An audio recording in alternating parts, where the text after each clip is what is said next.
Powered by the Inside the Birds podcast. Now, live from inside the Matt Black Kia Studios. It's Football at 4. Football at 4 is powered by the Inside the Birds podcast, and it is brought to you locally by Caesars Entertainment Group of Atlantic City. Come experience the ultimate sports destinations all season long. Wild Wild West, Tropicana, Harrah's Resort Atlantic City. Book your game day experience today at Caesars.com. Adam Caplan is here today as we look at the Eagles and the Chargers after a 44-6 victory by the Birds. Positive vibes, I would imagine, over at the NovaCare complex. Adam? Yeah, it is. It's Mike, good to be with you. Yeah, no doubt. They have to feel good about everything. You could just tell by the coordinators. There's a little bit of smile in their face. Talking to some agents who have players in the Eagles, they seem to be they seem to be happy. Not only that, they just have responded to the game plan from last week. As we talked about in today's Inside the Bird show, we actually also dropped a special show. Jeff Mosher and I did a sort of 35-minute plus retrospective of the first half and gave out our midseason awards and our disappointments. But what had to be so impressive was the Eagles' offensive line play. Best I've seen in 2 years. It's funny. They just went in. It's kind of like the coaches, Mike, knew that they could go into last week's game and kick the butts of the Lions' defensive line. And they went and did it. You don't see that very much in the NFL, but they sure as heck did it. Do they repeat it? Do they feel like they can watch that tape and kind of reenact what they did last week? Because that's the verbiage I've been getting all week long is you got one of the worst rush defenses, and the Eagles have a line that should be able to win at the point of attack again.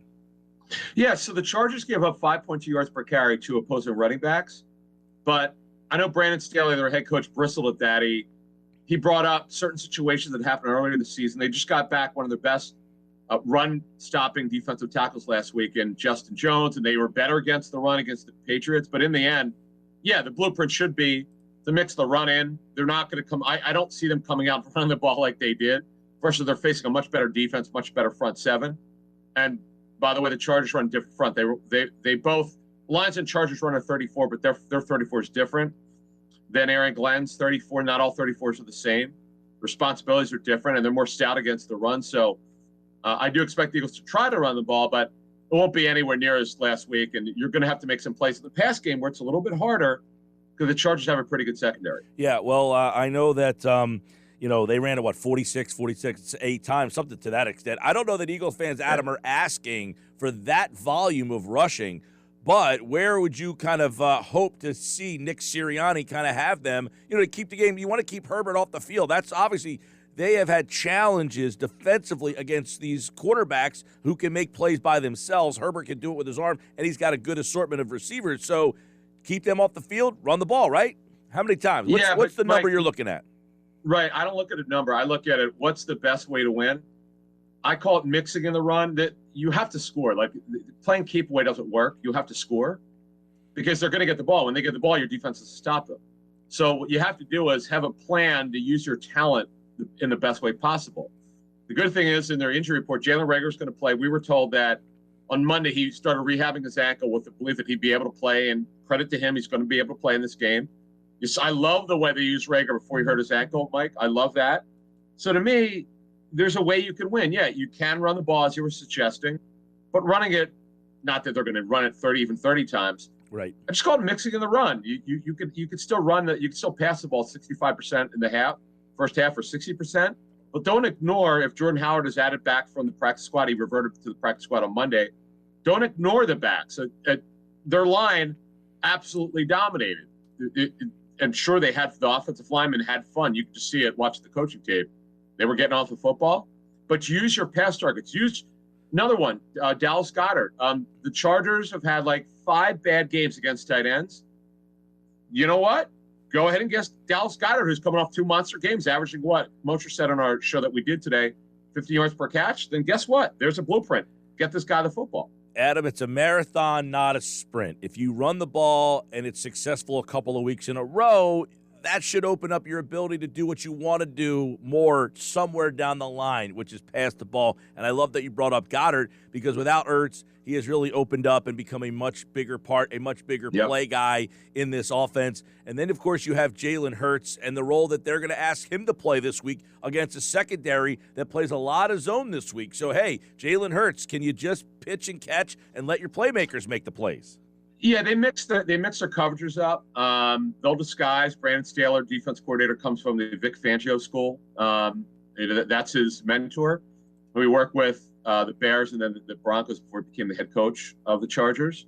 So they'll do some things to throw Hurts off. Yeah, you can expect that, like most teams are doing against him. I'm interested to see what their coverage will be.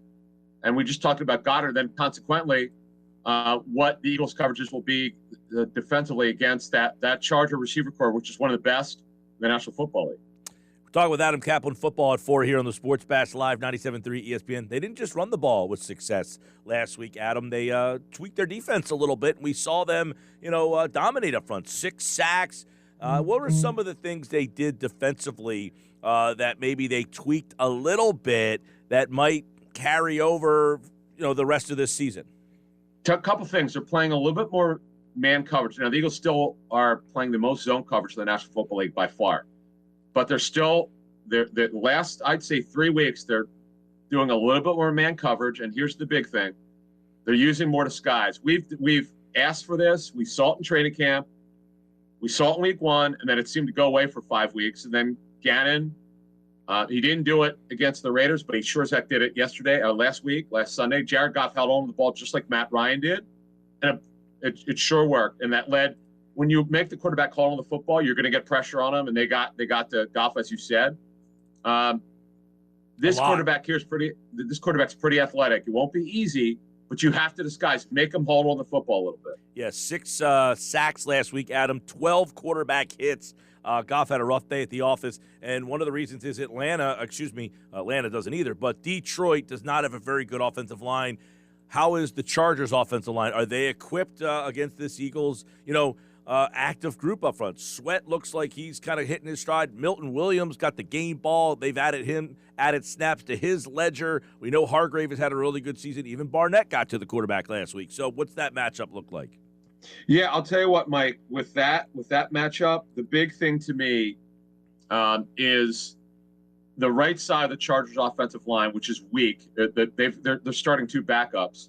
Schofield, the guard, right tackle Storm Norton, one of my favorite names in the NFL, against Josh Sweat and the left side and Hargrave. They have a distinct advantage, and they've got to take care of it. And that's where they can win and make Justin Herbert get rid of the football. That is absolutely 1,000% the key to this game. If they do not get pressure on that side, they are going to lose. And they're going to give up 30 points or more. If they pressure off the right side, this could be a very interesting game. And by the way, weather in the low 50s, very little wind. So you don't have to worry about weather this time of year. You start worrying about that with wind in November, but you don't have to worry about that at the Link on Sunday. Adam, one area too, you talk about disguising the coverages and doing some things with your secondary. Steve Nelson, Slay, they got maybe the best group of guys that they've seen all year, if not for a while anyway. Keenan Allen, Mike Williams, both physical guys. Guyton's a burner, so they're going to be challenged. How does John Gannon utilize his corners this week against those, against the Chargers wideouts? Here's the question, and I know this is what a lot of people, they actually asked me this on Twitter, what I think is going to happen.